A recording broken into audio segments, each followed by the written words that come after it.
हिंदुस्थानाचे आराध्य दैवत छत्रपती शिवाजी महाराज. विद्येविना मती गेली, मतीविना नीती गेली, नीतीविना गती गेली, गतीविना वित्त गेले, वित्ताविना शूद्र खचले. इतके सगळे अनर्थ एका अविद्येने केले. या शब्दात विद्येचं महत्त्व जगासमोर मांडणारे महात्मा फुले, ज्यांनी लिहिलेल्या संविधानावरती आजही संपूर्ण देशाची व्यवस्था चालते असे भारतीय राज्यघटनेचे शिल्पकार डॉक्टर बाबासाहेब आंबेडकर. अशा या सर्व महामानवांना आणि त्यांनी केलेल्या महान कार्याला प्रथम वंदन करते.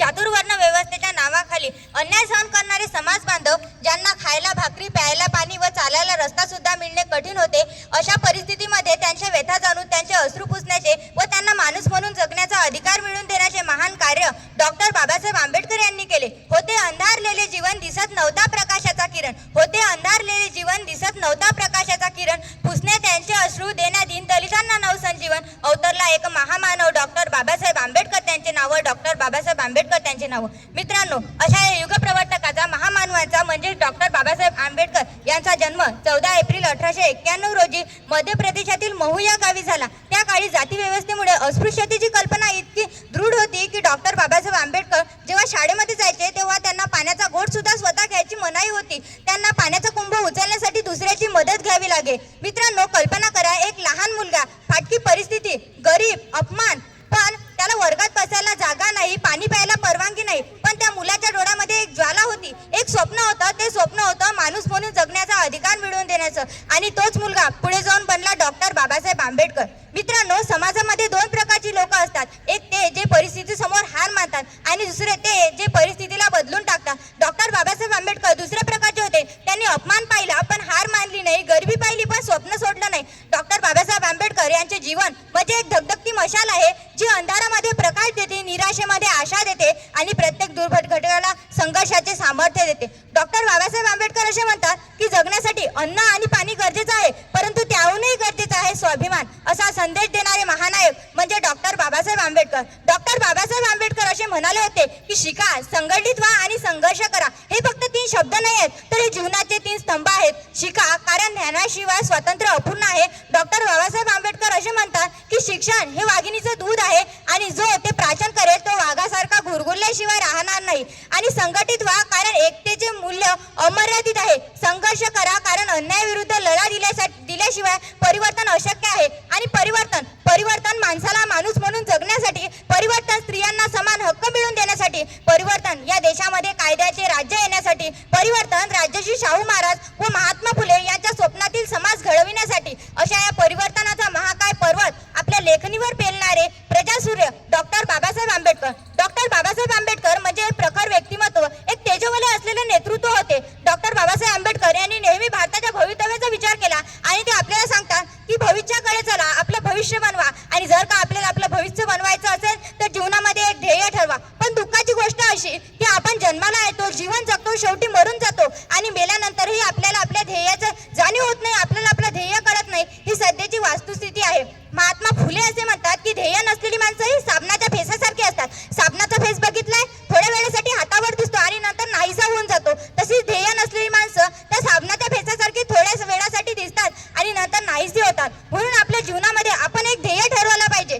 ध्येय नसलेली माणसं ही शेपूटरहित जनावरांसारखी असतात असं मानलं जाते. आणि डॉक्टर बाबासाहेब आंबेडकर यांच्या जीवनचरित्रातून सर्वात मोठा मौल्यवान असा मूलतंत्र की उशिरा का होईना, काहीही झालं तरी आपल्या जीवनामध्ये आपण एक ध्येय तर ठरवायलाच हवं. मित्रांनो, एक दिवस असाच एक भिकारी एका बस स्टँडवरती भीक मागित होता आणि भीक मागता मागता त्याला एका सीटवर एक सूटबूट घातलेली व्यक्ती दिसली. त्याला वाटलं जर आपण या व्यक्तीला पैसे मागितले तर आपल्याला जास्त पैसे मिळू शकतात. हा विचार करून तो तिथं गेला आणि मित्रांनो, ते सूटबूट घातलेली व्यक्ती दुसरे तिसरे कोणी नसून डॉक्टर बाबासाहेब आंबेडकर होते. तो भिकारी तिथं गेला आणि भीक मागायला सुरुवात केली. डॉक्टर बाबासाहेब आंबेडकर म्हणाले, मी तुला भीक द्यायला तयार आहे, पण तू त्या बदल्यात मला काय देशील? या बदल्यात तो भिकारी म्हणाला की साहेब, माझी जर काही देण्याची परिस्थिती असती, माझी जर काही देण्याची लायकी असती तर मी इथं भीक कशाला मागितली असती? यावर डॉक्टर बाबासाहेब आंबेडकर म्हणाले, जर तुझी जर काही देण्याची लायकी नाही, तू जर जगाला काही देऊ शकत नाही तर तुझा मागण्याचा सुद्धा काहीच अधिकार नाही.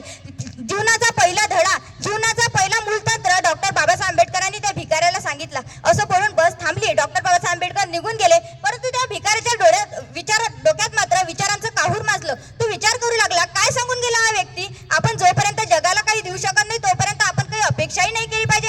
किती मोठा मूलतत्व आहे. त्या व्यक्तीने जे सांगितलं ते तर खरंच आहे.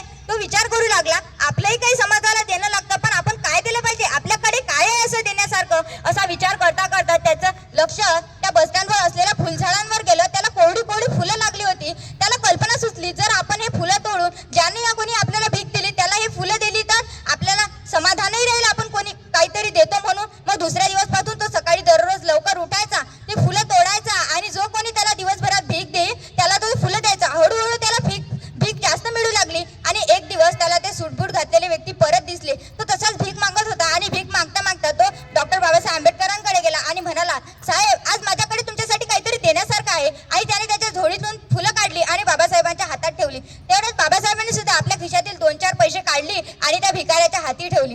आणि तो भिकारी म्हणाला, बाबासाहेब आज माझ्याकडे तुमच्यासाठी काहीतरी देण्याचं होतं, पहिल्यांदा तुमच्यासाठी काहीतरी देण्याजोगतं होतं म्हणून मी तुम्हाला दिलं. यावेळी डॉक्टर बाबासाहेब आंबेडकर त्या भिकाऱ्याला एक वाक्य म्हणाले. ते वाक्य हे होतं की तू आज भिकारी नाही, तू आज खऱ्या अर्थाने व्यावसायिक झालाय. असे म्हणून बस थांबली आणि डॉक्टर बाबासाहेब आंबेडकर त्यांच्या पुढच्या प्रवासासाठी निघून गेले. पुन्हा एकदा त्या भिकाऱ्याच्या डोक्यामध्ये विचारांचं काहूर माजलं की काय सांगून गेला हा व्यक्ती.